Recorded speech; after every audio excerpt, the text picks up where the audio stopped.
Doctor Abdul Jabbar Khan official YouTube channel سے 3 موضوعات پہ آج گفتگو ہوگی آپ کے ساتھ، اور آپ کا غیر معمولی رسپانس سبسکرائبر میں اور ویوز میں، لائک کرنے میں اور کچھ سجیشن مشورے دینے میں thank you very much. Chief of army staff سے شروع کریں گے۔ ظاہر ڈیفینس آف پاکستان ڈیز کی ہوا چل رہی ہے، یوم دفاع میں نے اپنی آنکھوں سے دیکھا ہے 6 ستمبر 1965۔ یہ جو لائن ہے لودھنا اور خانیوال کے درمیان، یہ کوڈ لائن کہلاتی ہے، مین لائن سے ہٹ کر ہے، ظاہر ملتان سے 30 میل دور۔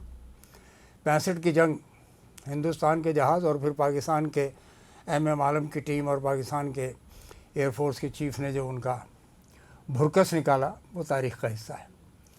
آرمی چیف نے کل GHQ گراؤنڈ میں ایک تقریب سے خطاب کیا، اور اس میں انہوں نے واضح طور پر کہا کہ دشمن خبردار رہے، یہ وار آن ٹیرر چل رہی ہے، اور میں کاؤنٹر ٹیررزم کے ایک اسٹوڈنٹ کے طور پر یا ٹیچر کے طور پر بہت سے یونیورسٹیز میں اور مقامات پر ایڈریس کر چکا ہوں قوم کے لیے کہ یہ جو جنگ ہے یہ بڑی اسپیشلائز قسم کی جنگ ہوتی ہے، یہ عام وارفیئر سے ہٹ کر ہوتی ہے۔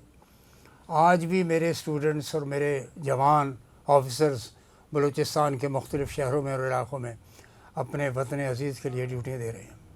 آرمی چیف نے کہا کہ سیاسی اختلافات کو دشمنیوں میں نہ بدلنے دینا، یہ بہت اہم جملہ تھا، بہت اچھا میسیج تھا۔ This was some thing great, and I think کہ ایک اچھی ہوا چلی ہے، جیسے کہ پرسوں چودھری احمد شریف لیفٹیننٹ جنرل نے کہا کہ یعنی حکومت کا اپنا سیاسی ایجنڈا اور فوج کا کوئی سیاسی ایجنڈا نہیں، ہمیں مان لینا چاہیے۔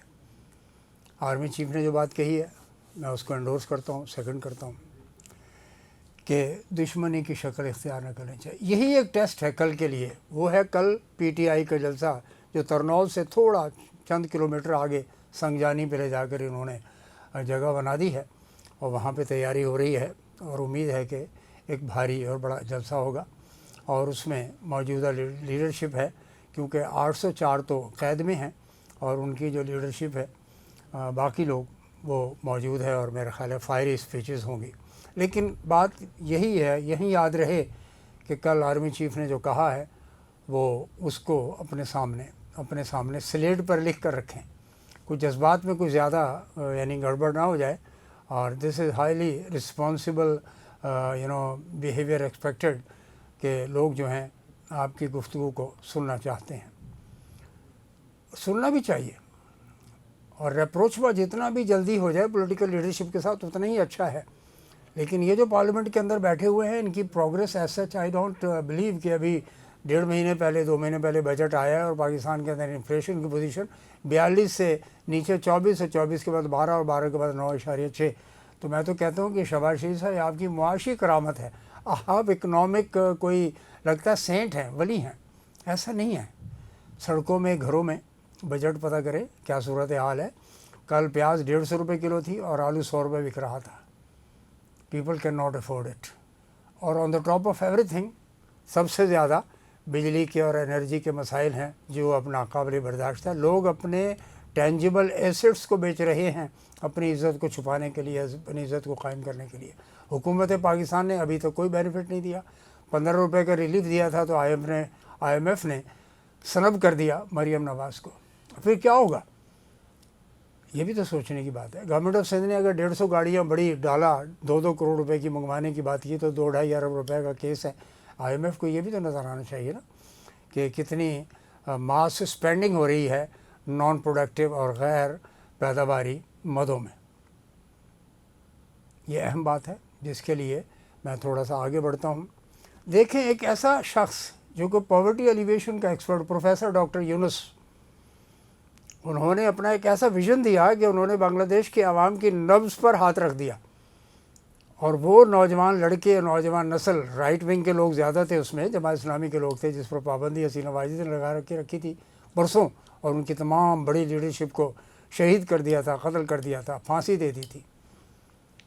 اور آج پروفیسر ڈاکٹر یونس نے وہاں کے نوجوان لوگوں کو بھی، نئی نسل کو بھی، اور بنگالیوں کو وہ کچھ رہنمائی فراہم کی ہے جس کے لیے ہم پاکستانی سوچتے ہیں کہ ہمارے یہاں بھی ایک اس قسم کا پاورٹی ایلیویشن اور سوشو اکنامک ڈیولپمنٹ کے حوالے سے سماجی اور اقتصادی، سوشو اکنامک کا مطلب ہے کہ سماجی اور اقتصادی ترقی کا ایک ایسا روڈ میپ، ایک ایسا پلان ہو جو یاد ہے کہ mid-60s میں ڈاکٹر شعیب احمد نے دیا تھا اور لوگ آج تک ان کو یاد رکھتے ہیں۔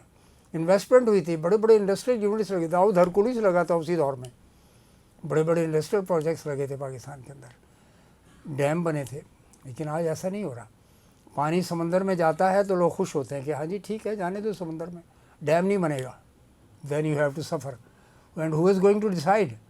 فیصلہ کرنا ہے قیادت نے۔ آج خوش قسمتی سے پاکستان کے صدر جناب آصف زرداری صاحب ہیں، سندھ سے تعلق رکھتے ہیں، بلوچ ہیں، ان کو بلوچوں کے مسئلے کے لیے بھی آگے آنا چاہیے۔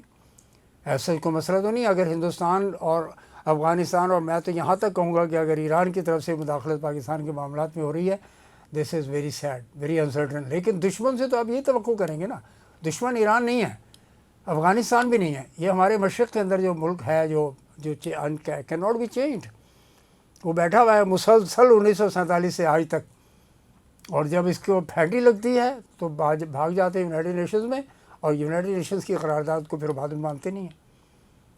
یہی تو ہے آر ایس ایس کا چہرہ، جنہوں نے مہاتما گاندھی کو قتل کر دیا تھا۔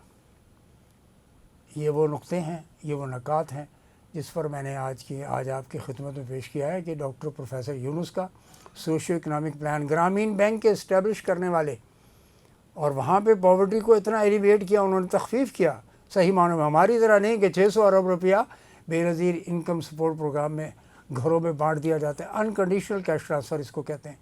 کنڈیشنل بناؤ نا، میں سجیسٹ کر رہا ہوں کہ کنڈیشنل کیش ٹرانسفر رکھیں، اور ہر ایک کو پابند کریں کہ آپ کو ایک سال میں اتنے پیسے ملتے ہیں، آپ کو یہ مشین لینی ہے، یہ ہنر سیکھنا ہے، یہ کام کرنا ہے، یہ کام کرنا ہے، تاکہ آپ کی غربت مستقل طور پر کم کی جا سکے، دور کی جا سکے۔ آج کے لیے بس اتنا ہی، کل انشاءاللہ آپ سے ملاقات ہوگی۔ والسلام۔